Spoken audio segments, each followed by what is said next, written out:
on our panelists. We have Greg Livingstone from Fluitec helping us out Hello. with this panel, Robert Torres from Amber Industrial Services, and of course, Jim Hannon from ExxonMobil. So we have these three amazing experts that are going to be telling us a lot more about, preparing your lube system for a turnaround. And we know turnaround season is coming up. So I know these guys are going to be giving us some more information, what we can do, what we cannot do, what we should do, and what we definitely should not be doing. And I'm going to pass it on to all of them because they are the experts here. I know Greg wanted to share a couple of slides this morning. So I'm going to pass it over to Greg, and Greg can kick us off on, how do we even begin preparing for a turnaround, especially with your loop systems? That's the heart of it, definitely. Excellent. Good morning, everyone. Nice to see you all. And I think one of the points that I wanted to make is that when engineers are planning for a turnaround, typically they're looking at 12 to 18 months out, and they're looking at kind of a long-term plan. And so there's a tremendous amount of planning and project management work involved in organizing a turnaround. It's a very, very stressful time during a plant's life, during turnaround time. There's a lot of engineers that are getting very little sleep. You also have a lot of other contractors on site. So it's a very busy time. So I think from a lubricant point of view, the more forecasting you can do to be able to better predict what services may be required, what action may be required, I think would be, I think is super beneficial in the planning process. A lot of times we see lubricants are kind of something that is maybe overlooked in some planning, and so it's a few months prior to the outage, and people are like, well, what options do we have? The oil's in bad shape. Do we have time for an oil change? And so it's a little last minute scrambling. And so I always think it's good if you consider your lubricant like an asset, like all of the other assets that you're trying to maintain during your turnaround, then you should have the same kind of forethought with what action should be taken during the turnaround. So maybe that's my introductory. But before we talk about this slide, maybe Robert and Jim can kind of go through and give their view on this here as well. I'll just offer a quick build on that. It's really important to have regularly scheduled meetings with your lubricant supplier so that you've built a rapport and an understanding of your equipment and their what they can bring to the table. And like this slide, it is a very complicated slide with a lot of different paths to take on it. And it's not meant to study and follow these paths, but the key elements are over there on the left, those key seven elements. And we feel like if you've got a good handle on these key points, then you're going to be in a very good position to understand what is your best path for that particular turbine at that particular time in the oil and the turbine's career. So and then we can go through that in greater detail later, but that just kind of sets the stage for the meetings that you should be having with your oil supplier on a regularly scheduled basis, and then you map out, maybe the plant has got 6 turbines, and you'd say, okay, turbine 1 is at this stage, and you go through each one, but you develop a holistic plan. Yeah, I would agree as well. I think creating a really good, deep understanding between, your plant, your staff, your crew from the get-go, I think sets them up for a really good position to succeed. I think a lot of times before we even get to the maintenance strategies and in-service oils, it'd be a really good recommendation to sit down with your staff and say, look, turnarounds are stressful, right? Prep them. List all the negatives. Say this is going to disturb our operation. We might need to order extra parts that are not planned for. The additional maintenance costs, there are a variety of aspects that even might contribute to the risking of safety. So after you get all those negatives out of the way, sit down with your staff and say, look, this is a planned shutdown. This is something that has been forecast out so that we can improve the efficiency of this plant. You would rather have a planned shutdown than an unplanned shutdown, obviously.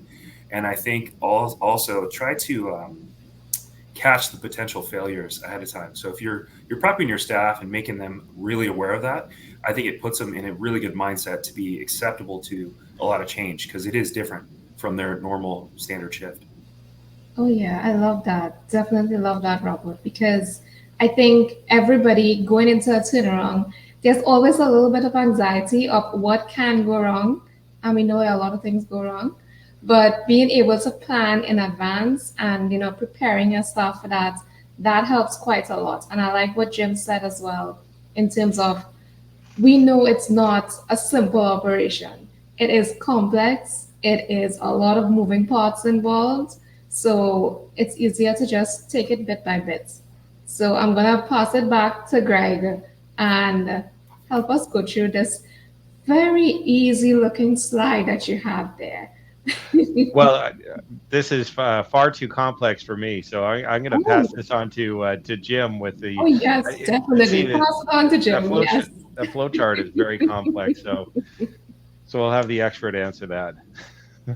And then just to say that, so Greg and I, and then Rig, put this together, and we worked on this quite a bit over the last couple of years to figure out just kind of that as a customer is sitting down to figure out, okay, I've got a turnaround coming up. What do I need? What do I need to prepare to understand what my actions should be? And really the key elements that to sit down, you have to take a look at, oil analysis. And when I say oil analysis, it's got to be advanced oil analysis. It can't be simplistic like just viscosity and acid number and water. We want the full test late. So that includes, and we've got more slides on it later, but that includes, your ruler numbers, your MPC numbers, your ultracentrifuge numbers, your FTIR for oxidation, your RPVOT, and a whole list of probably a total of 12 different tests that we want to see. And it's often best to get a trend of it, not just a one-time data point. And that's why the continual building of data and relationship is important. With all that, then you've got a pretty good start on things. And then we would look at, if you have the capability of doing equipment inspection. And oftentimes you don't, because the equipment's up and running. But there are times when the unit is down, and especially in those, like a GE turbine, where you can pull a servo valve and do a servo valve inspection or a last chance filter inspection. And or you could be studying your bearing temperatures and watching for any climbs in bearing temperatures. That's all kind of indications and could be captured under equipment inspection. Then we look at the oil service life hours, because we have a pretty good idea on the oil life expectancy. And so oftentimes it does get lost in the details about, well, I've got 34,000 hours on that oil. Okay, that tells us a pretty good story. Or I'm at 90,000 hours on that oil. Well, that tells us a different story. So really understanding those service life hours, maybe if there's a lot of makeup, understanding the makeup rates. Then also certainly understanding the in-service oil that's being used. And sometimes it's actually two different oils because of whatever reason, you might have two different oils in a reservoir. So understanding that. Also understanding operational issues. Am I having bearing temperature issues? Am I having a hydrogen seal temperature issue? Am I having sticky servo valves? All those kind of things, and then photo documentation of that is also very helpful. Then also understanding your operating profile. Are you cyclical or base loaded? And also, what are you going to be doing in the future? More base loaded, because if it's more base loaded, maybe you have less of a problem with sticky servo valves.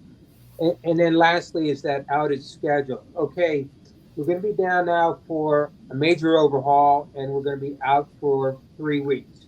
So we can do all this stuff, or in the next 18 months, I've got a hot gas pass inspection where I've got 4-day window. So all of those things build into eventually going through that turbine oil triage. Good. I love that explanation. It's very important to plan in advance. And I think being able to know what you have and what you're working with, that helps a lot. Your planning engineers are very important there, and especially your finance team, because they need to help us out with the budget parts. Anything else you all want to add for that, Robert or Greg?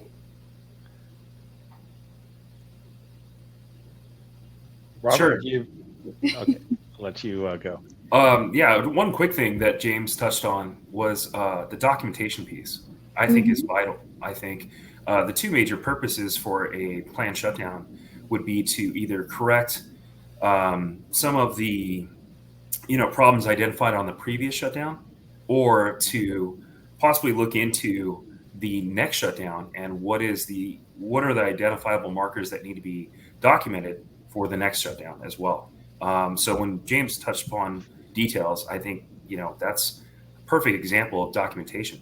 You'd be amazed how much data you can grab from your cell phone, and operators and engineers can then regroup together during the shutdown in progress meetings on status updates, and then attention to detail. Those are going to be really, you're saving facts, because really on a shutdown, you want to catch your low hanging fruit first and then get to your more difficult systems. So when doing so, it's really documentation piece, and really pictures and all these reports are going to be vital. Mm-hmm. Definitely.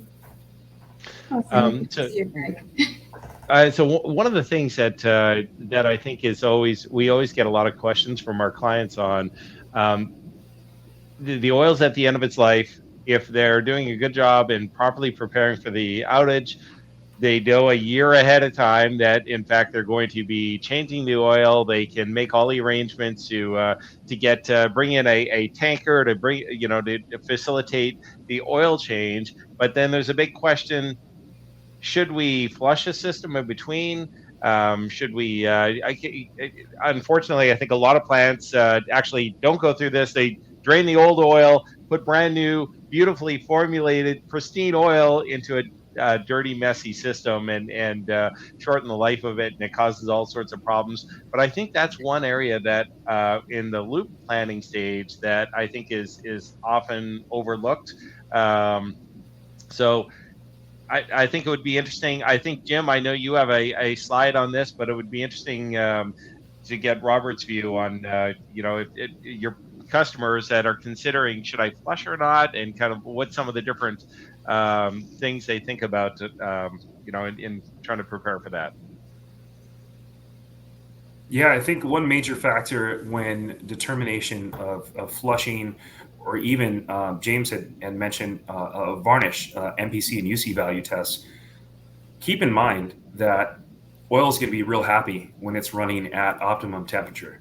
So when it's running through your system and it is at temp and maintaining temp the entire time, people really fail to understand that when that temp comes down and on that shutdown, adversely, that varnish is going to be a real mess. It's going to adversely change when you go to start back up. Those things have to be assessed and determined, not just at running temp, but not at a running temperature. And then also the data is going to really support all these movements and corrective changes for maintenance. So the MPC and the UC values, they're great data, but it'd be nice to pull those at different timetables throughout the shutdown so that you can have a better understanding and put yourself in the best possible situation to succeed. Definitely. Excellent. Passing it to Jim. And I just thought maybe I'd advance slides here, and maybe Jim can talk about this a little bit here. Yeah, and very simplistically, like you said, sometimes you actually if the oil's in good enough shape and you've got reason that maybe we've got our own refineries, right? And they said, look, we've got a turnaround coming. The oil's in pretty good shape. but we need it to last 8 years and we can't touch it. Okay, fair enough. And then it's kind of what the customer goals are, sets your plan forward. But maybe the oil is in good shape and you're just looking to have that extra boost of security. And maybe you'd look at all the data and all the elements of it and say, you know what, we're going to be okay with a drain and refill. But when we say drain, we certainly want to get below 5% residual.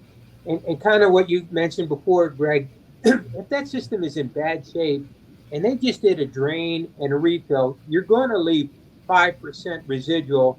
And that 5% residual acts as a catalyst to hurt that next oil that comes in. And oftentimes we kind of see like a half-life. So let's say you got 10 years on the first charge of oil, you did a drain and refill, 5% residual. Well, maybe the next round you'd only get 5 years because you've got those free radicals that are now attacking that oil and making it a lot less, lot shorter service life. So that's the easiest, is just to drain and fill. Or maybe you say, you know what, this oil is in decent enough shape, but I still want to get it out. I'm going to go through a displacement flush. And we have different categories on why you would pick a displacement flush over a different flush. But basically, a displacement flush is draining the old oil out to less than 5%, putting in a charge of oil. It might be the same quality as the final fill, or it could be a flush oil. Those are kind of decisions you would make with your oil supplier. Circulating it on the system, pumped for 8 hours, draining that out, and then refilling, and then with your final fill. Or we've had great success now with the use of mobile solvencer to slash decon to put that in the system 1 month in advance, and then let it run for a month. And we put it in at a 5% concentration. Then we would drain that out to less than 5%. And then depending upon the quality of that oil, and it's a judgment call, whether we would need to do a displacement flush or whether we're satisfied with the work that solvencer has done, and we're now filling with the final fill. So in that perspective, we actually don't even have to go through that secondary flush. So that's an option.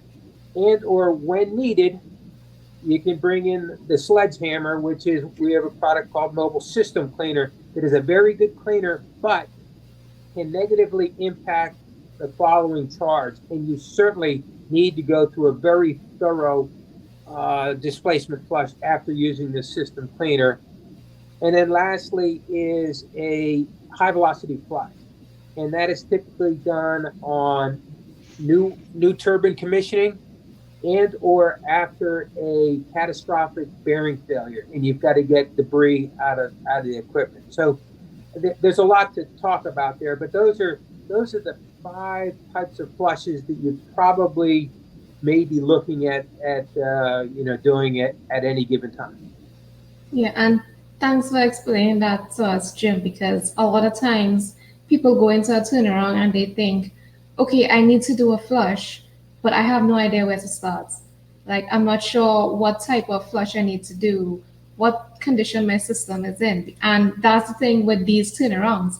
Everybody's system is different. It's not a cookie cutter approach. We have to be able to assess the system that we're working with, the conditions that exist.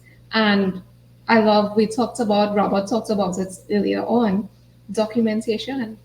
And documentation, that's where it starts really, because if you have no documentation, then how are you going to prepare yourself for this turnaround or the upcoming turnarounds ahead? And that's where it's so important to have this process in place. So I know we're talking about the different types of flushes, how do we assess and what do we do? But what would you suggest to, people who are now engineers who are now coming into the field and may think that TAR actually stands for sticky substance in the ground? What do we suggest to them? How do they start getting on board with understanding how do you prepare for a turnaround? What's the first thing you need to do? And I think the first thing you need to know that TR stands for turnaround. That's just me, ground base level. Yeah. Well, I think one other thing is trying to pull together all of the relevant OEM recommendations, all of the other relevant specifications. So, in terms of the world of flushing, the ASTM D6439. Be sure that's right. Yeah. It's a flushing oil spec. Jim, you and I have contributed to that spec over the years, but it is really an up-to-date methodology on kind of going through some of the different approaches that you would use in flushing. So it's a fantastic resource, I think. So basically trying to gather as many kind of external resources as you can. I think that's an important kind of initial first stage. Nice. Anything else you all want to add to that, Robert? Yeah, I think there's a couple of categories. There's a sequence of events in which someone plans for a shutdown and plans for an asset to be either very invasively touched upon or just minimally invasive, where we're just doing a regular PM schedule. One would be defining the scope of work, right? That would be the number one starting point. I think developing a schedule for that definition of scope of work would be the next. You would then have to prepare a budget. I think the other portion that we don't overlook, but sometimes they're just not at the forefront, is making sure that this shutdown is fiscally responsible. Obviously, everyone has accounting personnel that they report to, and we have to operate within, a budget. So at the same time, we want to make sure that it fits the fiscal properties of the actual shutdown, and then communicate that plan to your staff, right? So if everyone has that awareness, then you're able to then execute the actual shutdown based on the plan. And the plan will change. It's going to be an ever-going change based on the findings that are contributing when you actually first pull that oil out, whether you assess, your filters, whether you understand, wow, this, varnish has plated onto the metal surface. We actually need a more invasive absorption media to get rid of the varnish, things like that. And those are just a couple examples. And then the final step would be to evaluate the shutdown post. After all those corrective measures have been made, then you can reassess and get better for the next upcoming shutdown as well. All right. Anything you want to add to that, Jim? Well, and Robert brings up a great point about the documentation, because at the end of the day, and the turbine gets filled, you've got a good piece of paper that said, here's what we did, here's what we saw, and here's our expectations. So other than that, oftentimes, and I know Robert knows this, and so does Greg, that when you're talking to a customer about, well, what was done at the last change or the last overhaul, nobody knows. They just think it went from oil A to oil B, and they have no detail about how that happened. And then with Robert and good flush companies, they'll have a detailed checklist, and they'll also understand that changes happen, right? Oh, we couldn't get that valve open. We couldn't break that flange. We couldn't do this or whatever. And you just document it. It doesn't stop the process. You document that we couldn't get 8 hours of flushing in. We could only get 6 hours, or we went to 16 hours. That's all well and good. You just document it, and then you know. Mm-hmm. And that's extremely important, Jim, because what we learn with turnarounds is that we're there to learn, and we're there to put things in place for the future. So after the first turnaround, then you realize, okay, well, we were only able to plan for 6 hours, only able to get 6 hours of flushing in. So next time we can plan for 8 hours. Next time we can plan for 16 hours. So I love that. I love the conversation. I'm just going to jump in very quickly with a question here that Greg already answered. But William is asking, how do you drain the oil after the solvancer flush? So I know Greg answered it in the chat a little bit, but I'm going to just bring it to the table because we have the experts here. So, Greg, I know you want, maybe you can start off with it and we'll jump into Jim afterwards. Sure. Yeah. So if you do a solvencer flush, that basically that's inferring that you're trying to decontaminate the lube oil system in between oil changes. So in that case, you would, as Jim said, you probably use a 5% treat rate of mobile solvencer, and then after a month prior to the outage, you add mobile solvencer in, and then simply drain the oil and then recharge the system. There is another application where you can put mobile solvencer in long term for deposit control. To provide long-term deposit control as well. We would not call that a solvencer flush. So in that case, that could be a long-term application. Okay, passing it to Jim. I'll offer that on certain turbines, like in particular, like the GE Frame 7 FAs, that there are so many of these turbines in the market in US and Canada, and we've gotten a lot of skill at the conversions and that kind of thing. And one element we talk about is like the 19 low point drains on a GE Frame 7 FA. So you're going to all these low points, and then it's a conversation with the customer, like, do you feel comfortable with breaking this flange right here, putting a 5-gallon bucket? And that helps, because it is beneficial to get the residual oil out as best you can without also being practical about it. But so those 19 low point drains, and we could talk to you about that in detail later, and or the use of shop vac in different areas where you're pulling a vacuum on and you're using squeegees. Maybe you've got confined space entry with people in the tanks doing hand wiping. A lot of that is dependent upon your schedule and also your concern about severity of the previous oil. So there's some decision making in advance. And then, even as Robert pointed out, once you get into that reservoir, maybe you're making a game day decision because things are a lot worse than you thought, and we better do X. And so that's why you bring in companies that have a good track record and a long history of understanding what option A, B, and C might be. I'm going to just add one quick point to what Jim said here. Confined space tank cleaning and manually cleaning out the tanks, it's not it's probably not considered a really a job that a lot of people want to do, but there can be a tremendous amount of value in doing that. So if you are doing confined space tank cleaning, take pictures of the inside of the components, and if you find deposits, capture those deposits. And so many times we see, we'll see pictures of all of this varnish and deposits, and they'll have all sorts of really interesting pictures.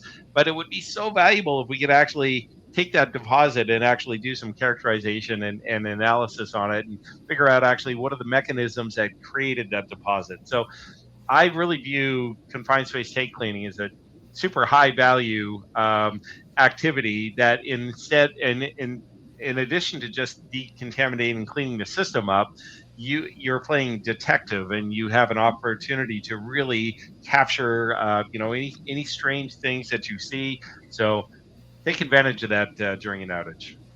Definitely. Anything you want to add to that, Robert? Yeah, I would agree 100%. I think when anyone is planning an outage, the confined space tank cleaning is going to be your utmost, biggest physical representation of what is in your tank, because obviously the oil is doing what it's supposed to do with the ad packs. It's supposed to be carrying out all these contaminants out to the path of least resistance, and it's going to settle out in your bulk tank. Apart from that, maybe identifying a couple key locations as well besides the bulk tank, like maybe a servo valve, maybe your filter housings, maybe that GE turbine, like Jim stated, has 19 different drain points in which you really want to identify if there's more aggression on one particular drain point or another. But the confined space tank cleaning, like Greg said, is not for everyone. It is a dirty job. When we talk about dirty jobs, it's pretty up there. But it is a really good, gratifying sense that you got to the bottom of the reservoir. You identified any contaminants that are in the reservoir. What we normally do is we have a nice little collection pile, and it's usually placed out on a white lint-free rag. And those physical representations can also really educate the rest of your staff and the individuals that were not involved in that particular shutdown. It is a really good learning tool that can be used between different refineries and different customer locations, whether they have a shutdown in San Ramon, and that physical correspondence of contaminants can be relayed and educated to a refinery that takes place down here in Southern California, or anywhere else, right? And so that documentation will help contribute to educating everyone and then maybe being more efficient on the next shutdown, because obviously for every minute that the refinery or plant is down, it is costly, right? And apprehension levels go through the roof at the later stages of the shutdown because everyone's apprehensive about getting the plant up and going. And as long as you're following those key stages and the order of operations, the attention to detail, I think is everything. But the good thing is we do have a lot of technology that will help us in the decision-making processes with these, additives and solvencers. I think they really do a good job of breaking down a lot of contaminants, holding it in suspension until you can actually schedule that shutdown. Oh yeah, definitely. And I think that's one of the things that we learned. I want to say we learned the hard way initially, just trying to get over those hurdles. And hats off to the guys that go into those places, a lot of respect for you all, a lot of respect for you all. But if you could bring us back some souvenirs with those deposits, perfect. Absolutely perfect. One other point I was just going to offer is like setting expectations. And so sometimes we talk to them about a solvent or a system cleaner, that kind of thing. And the customer kind of maybe expects that after they run that, they go into the reservoir and it's going to look pristine, like brand new day. And it is, because you've got years and years of varnish deposits, so mostly the bathtub ring in a reservoir. And that'll be like 6 to 8 inches of where deposits will settle. And that's fine. But the idea of scrubbing so hard to get that clean again is wasted effort, because they're setting on the reservoir walls, not harming anything. And so it can be, I've had customers that were upset saying, no, I expected this to be pristine. And it's just, if you let them know going in, it won't be. But the important part is your bearings and your servo valves and the key components are clean. That's where the money is. Good, and thanks for bringing that up, because I know a lot of customers after the flush and whatnot, that is a question that they may have. So I'm glad that you brought that up. But Peter is actually asking us, what is the reason for bypassing the bearings when you're doing a high velocity flush? I think Robert has a flushing company, so why don't we? We're putting Robert on the spot here.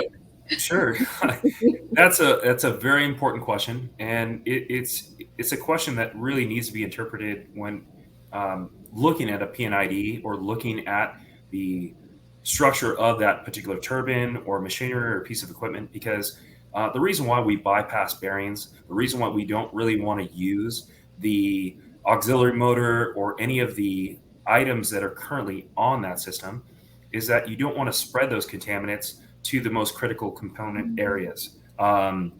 Bearings nowadays have very strict tolerances. Obviously, if you're flushing, you need to create custom jumper kits or jumper hoses to bypass the bearings. Obviously, the inlet and return lines on those bearings will be your points of target. And basically, in order to do so, yes, it can become difficult. You might have to have some expert pipe fitters, and really spaces might be a little tight. And there might be some areas in which you do not want oil to travel. And that's why you have blinds and jumper hoses. And you can also have measurement tools based on those jump kits. Those contaminants are measured in 100 mesh screens that are placed directly at those critical component points. So you can actually, during the flush and during that process, you can work your way down from dirtier screens to cleaner screens. So that's the major reason why we bypass bearings is because they have strict tolerances, and you really don't want any of those contaminants to go into those critical components.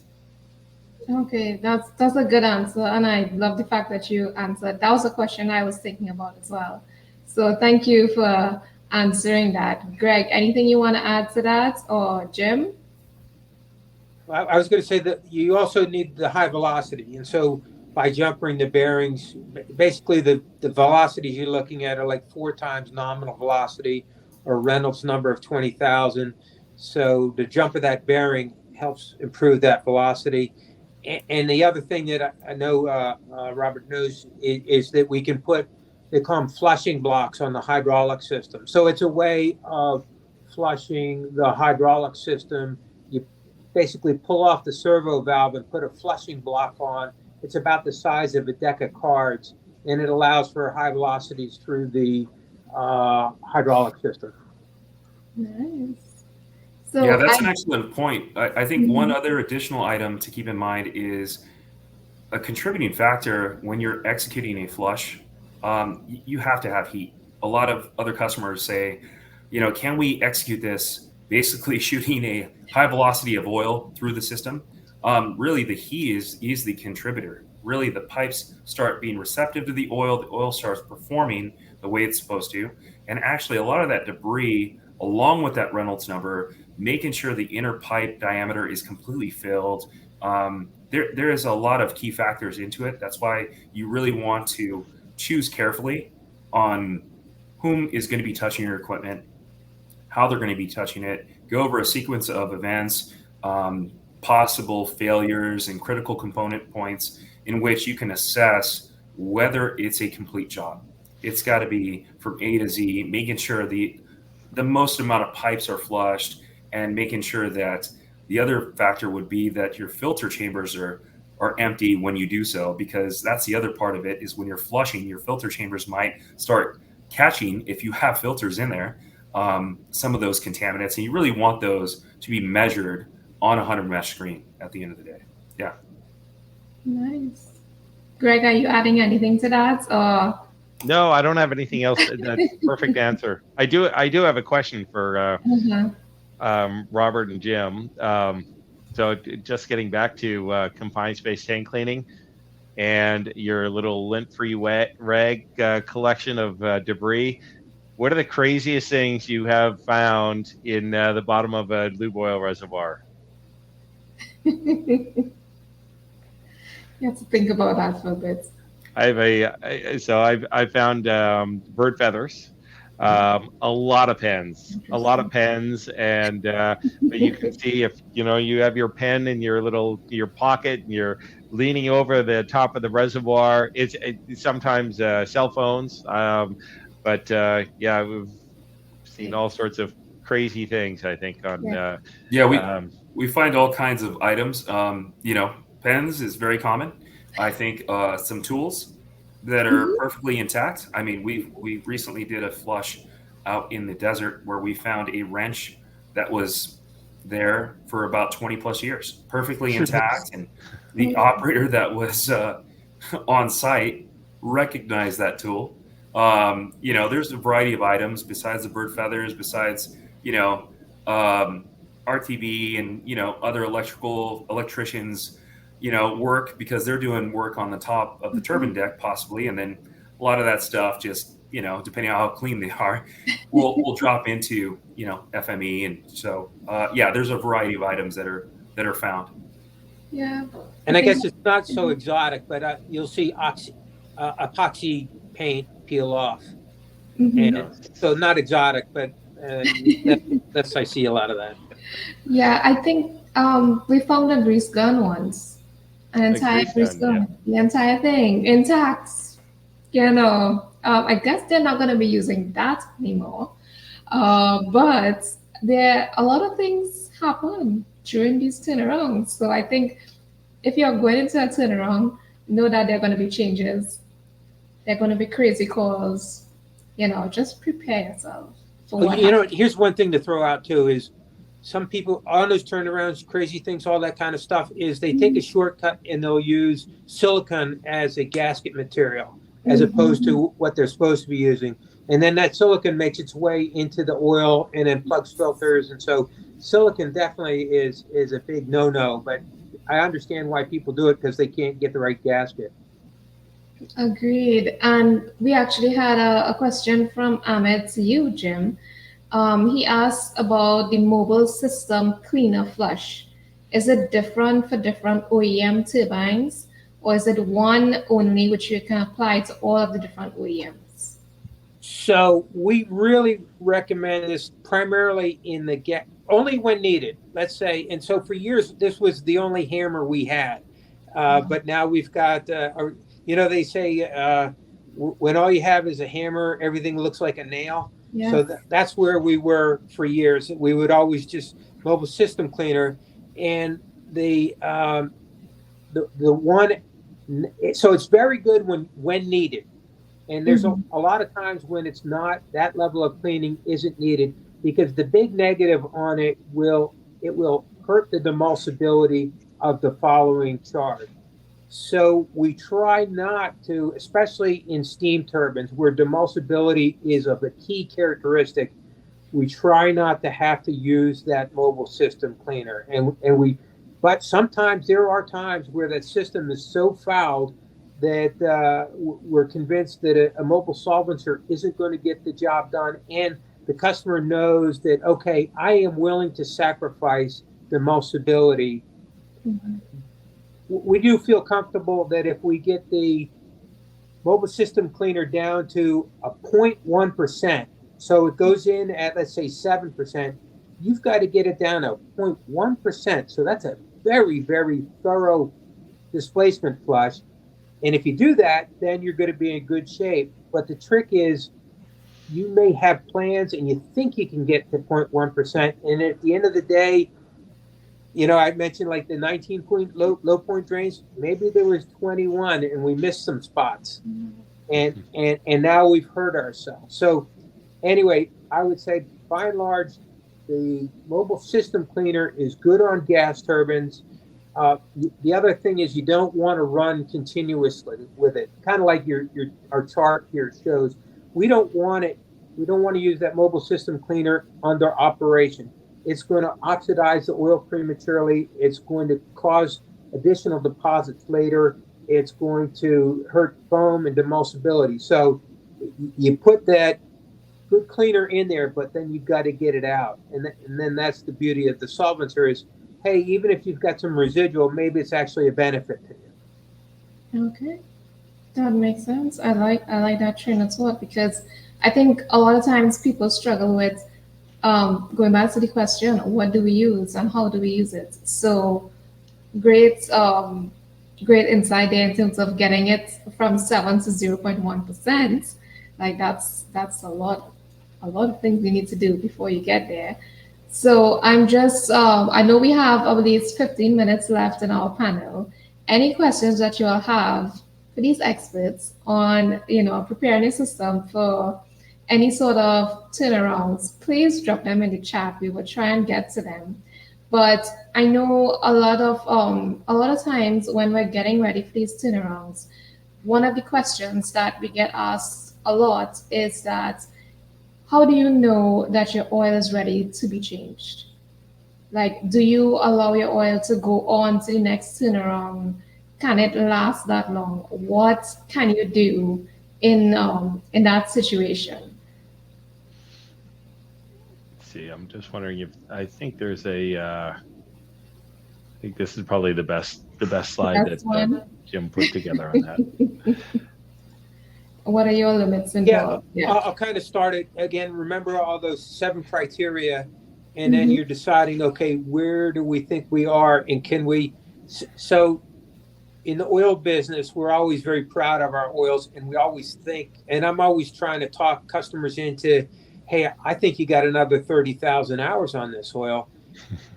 But they're saying, look, I need reliability. And we have proof of performance. They're like, I can't do this for your benefit so you can have a higher proof of performance. Because if I have a trip, that's $100,000, or in our, especially in our own plants, in our refineries, we're talking $1 million a day.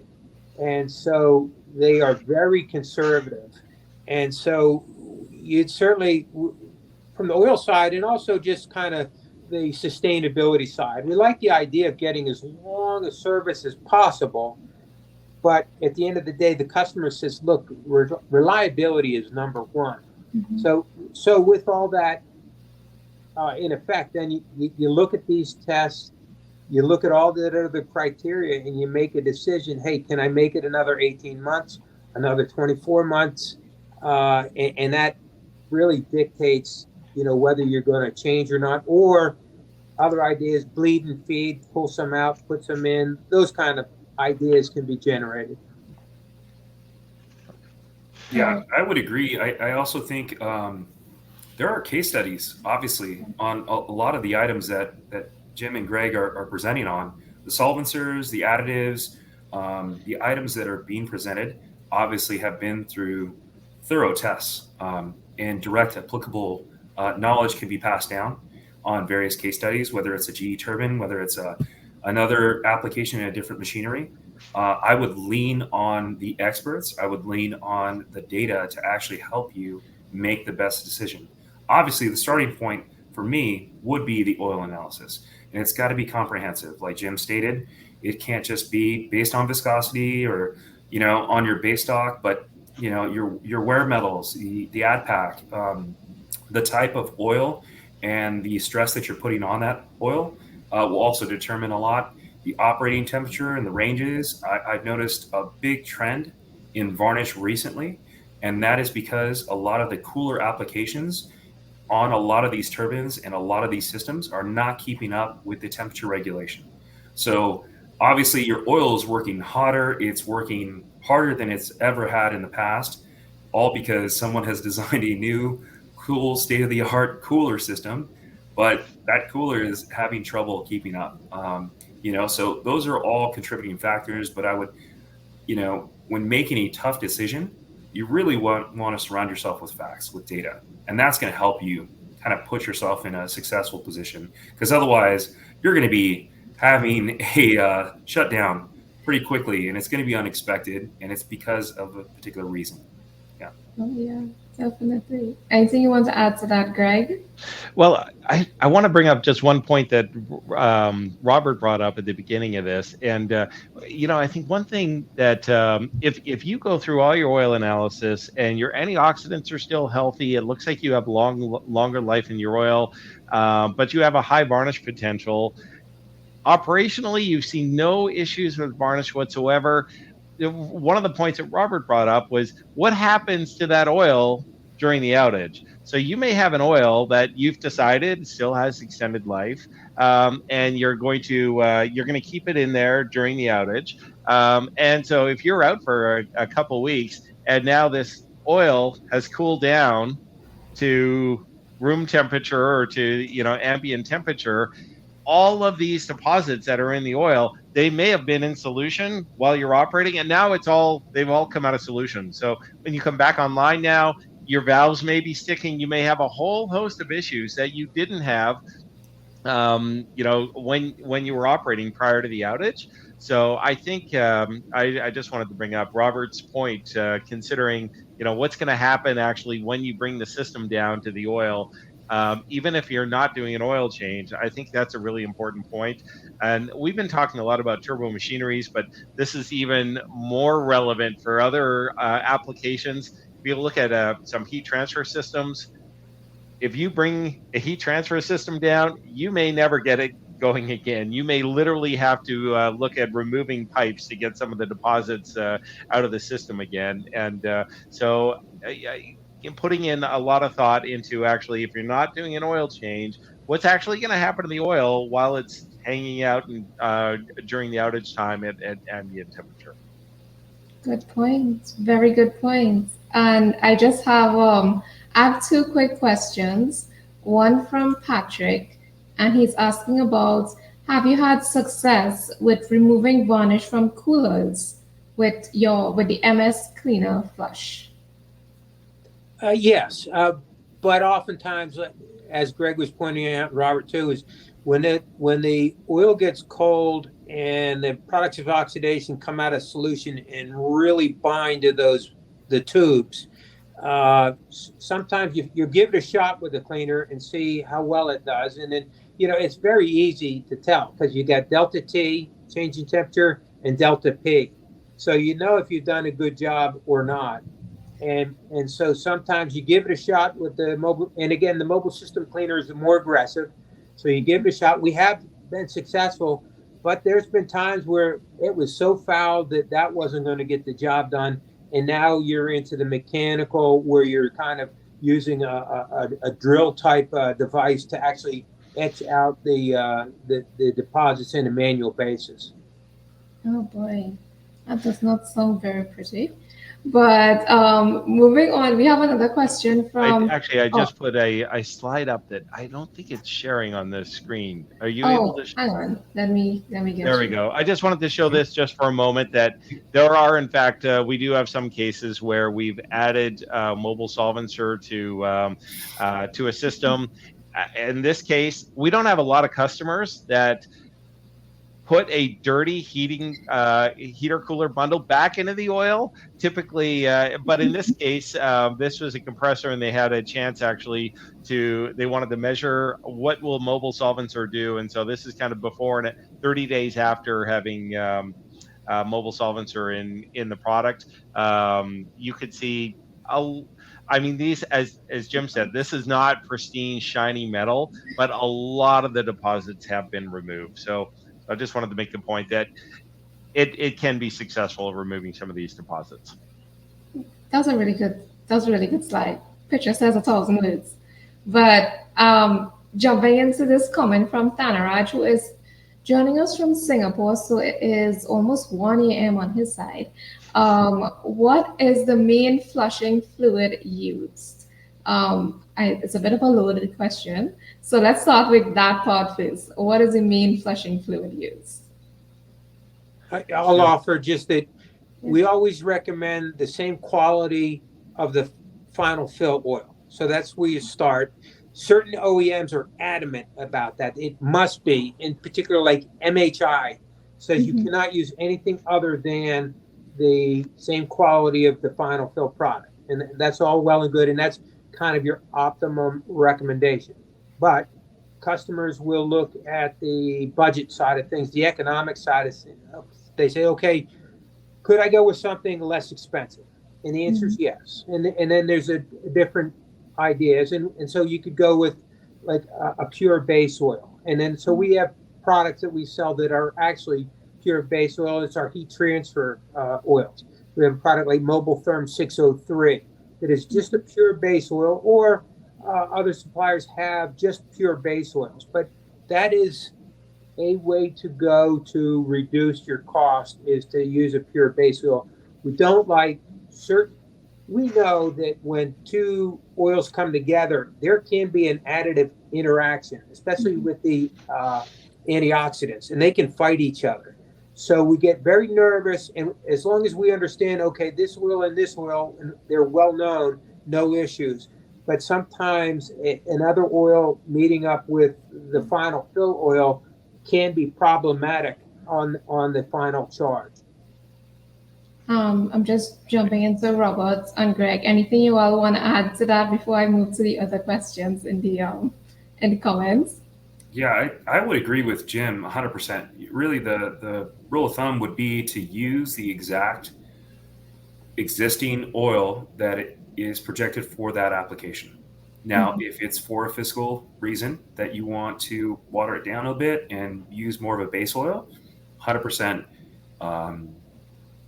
okay, and it is satisfactory to do so. Keep in mind when doing a flush, the overall purpose is to really clean up that oil at the same time. You have heat, you have velocity, and you also have filtration. The cleaner the oil is, running into that system and cleaning the pipes and all the important areas, and then collecting that measurement tool at the end, it's really going to be vital. So honestly, yeah, it'd be great to use the existing oil or a sacrificial oil and then throw that out and then get to your new fill and try to really drop isocode significantly on the initial fill of the new oil. It's going to help it give it a head start when starting up. All right. Anything from you, Greg? Well, I'll just point out, hey, Jim. I seem to have gone sideways on you. I'll just point out in other parts of the world, we have heard about some crazy things that are used for flushing. And maybe the craziest flushing medium I've heard is diesel fuel used as a flushing medium for flushing out, turbines. And I would discourage that. Yes, I would say, highly. please stick with what Jim and Robert have said. Definitely. And Raj is actually getting into what is the temperature and pressure used. I feel like this varies per system, but I'm leaving it to the experts on that. Anybody want to tackle that part of the question? Sure. It really depends on the machinery and equipment that you're flushing. There is an OEM spec, and then also in most cases, the manufacturer has a determined target that needs to be adhered to very stringently upon the flushing stages. There are a couple areas where the oil is going to keep up with any temperature you're going to throw at it. Normal ranges for any temperature for a flush would range anywhere from 120 degrees to maybe exceeding 150 degrees. The pressures also are really determined on the equipment being used and the pipes that are being flushed. Obviously, in bigger applications where you're flushing a big steam turbine, obviously, you might have differential pressure on some of the equipment being used, and that's a good measurement tool. But the PSIs usually will not exceed, depending on the application, 120 PSI. But there is an optimum range on the equipment that you're using to flush to actually give you a good parameter in which to stick to. And also, when you see those high PSI ranges, obviously they're for reasons. They're for specific reasons. You're catching specific contaminants that are causing a drag on the oil being flushed through the system. So that's something you really want to pay attention to, even when commissioning the unit back up and actually placing new filters into your unit and actually getting on turning gear or actually operating. You really want to listen to your system. You want to lean on your operators that have been on that unit every single day, day in and day out. See if there's adverse change, if there's something that is abnormal, because usually in most cases, if they identify it, they'll identify it very quickly, Always use your boots on the ground. They are the ones that are around the equipment the most. I just want to jump into one more question because I know we have 3 minutes remaining. It's coming in from Peter, and he's asking, when solvents is used for long-term deposit control, how does the oil behave when it's cooled down during the outage with respect to keeping the varnish in solution? So I'm going to drop that in. Greg, what are your thoughts on that one? Sure. So, one simple analogy for thinking about how mobile solvents impact the oil. It's like the oil has a natural bucket to hold things. A Group 1 oil has a slightly larger bucket than maybe a Group 2 oil. If you add mobile solvents, now you have this huge bucket and can hold all sorts of degradation products. That's why you see the MPC number dropping quickly when the oil's cooled. Traditionally, you would see these things coming out of solution. Mobile solvents will keep them in solution. So as a result, you'll see a lower MPC value, but even more importantly, during an outage, you won't see these deposits coming out of solution. That's very question, good. Peter. Jumping to Jim, anything you want to add to that? Yeah, just like the size of the unit, like again, like a GE Frame 7 FA holds 6,200 gallons. So now you've got 6,200 gallons to hold all those deposits.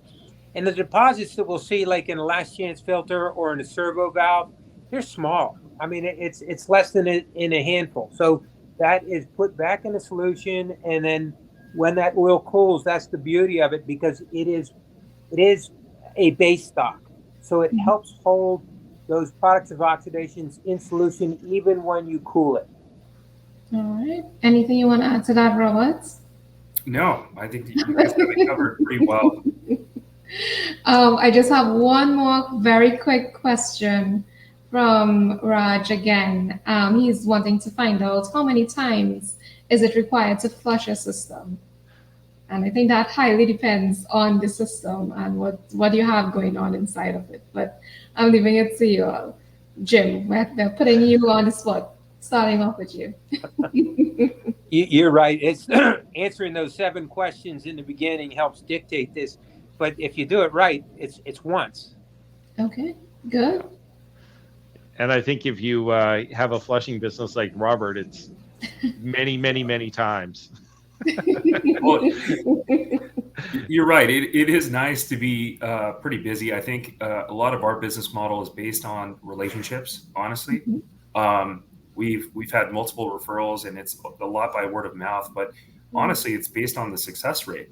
So if you do a flush correctly, yes, once is the optimum target. You're hoping that the customer doesn't have to incur that same, situation, in the near future. But at the same time, you want to make sure that it is strategically and fiscally responsible to execute those things, because these things are invasive. You got to make sure you have the right personnel on your equipment, because they can adversely really change when your system goes back up into operation. Adversely, all those changes, the flanges, the attention to detail, and all the pipe commissioning back up could have a very adverse effect on the actual system. So obviously the answer would be based on the data. When the data tells you that you actually need a flush, there's a lot of systems that actually tend to have a lot of scoring on the bearings. And that happens very frequently because nowadays our PM intervals are being extended. We're asking our pieces of equipment to run harder and produce more power than they have in the past. And it could be for a variety of factors. Maybe the parent company does not want to shut down. Maybe they want to extend the interval, which obviously in any maintenance strategy, it's going to affect your equipment that much more. So it really just depends on the data you're gathering between the oil analysis, your PM schedules, the sequence of events when doing your PM schedules and your confined space tank cleanings. Those are the things that are going to contribute to helping you make that decision. All right, I think very well answered. Just a quick question. I know Greg already answered this in the chat as we're closing off. Thanraj is asking if mobile solvents is compatible with mixed lubricants, groups 1, 2, 3, and 4. I'm thinking that's 3. Yeah. So the easy answer is yes. Yeah. The more complex answer is that our experience is really on non-detergent based formulations. So we don't have a lot of experience putting this, say, in engine oils, so I would say I'd probably feel a little more comfortable doing some more work on detergent-based formulations first. But in non-detergent-based formulations, group 1, 2, 3, and 4 is all compatible. All right. Anything from you with that, Jim? No, but Greg and I are talking about working on engine oils as well too. So that's future work. Interesting. Very interesting. Next panel to be. Next panel, yeah, next LRBS. But we're coming to the end of the session. We're a little bit 3 minutes over time. But thank you all so much for sharing your knowledge with us. And I know our LRVSers, that's a tongue twister. Our LRVSers always join us in from all different parts of the world. I know Thanraj is coming in from Singapore and it's 1 a.m. on his side. So thank you for staying up. So with us, and we have on the other side of the world going back, all the way back to the Americas. So I want to thank you all so much for being with us and sharing your knowledge. Jim, a lot of information that we learned from you. Robert, very good information. And Greg, I always love talking to you. So that's always a pleasure. So we are going to be getting ready for our next LRVS. I believe it's for the APAC region. So, look out for things that are coming, things that are going to happen soon. But thank you all so much for joining us. The recordings are going to be available online. It's already up on YouTube and LinkedIn. And we will be reaching out to you with more information. So stay tuned for our next LRVS. And thank you all so much for taking the time out of your day in all the different parts of the world just to have these sessions with us. All right. Thank you all so much. Bye. Thank you. Bye. Thanks so much. Bye-bye. Thank you.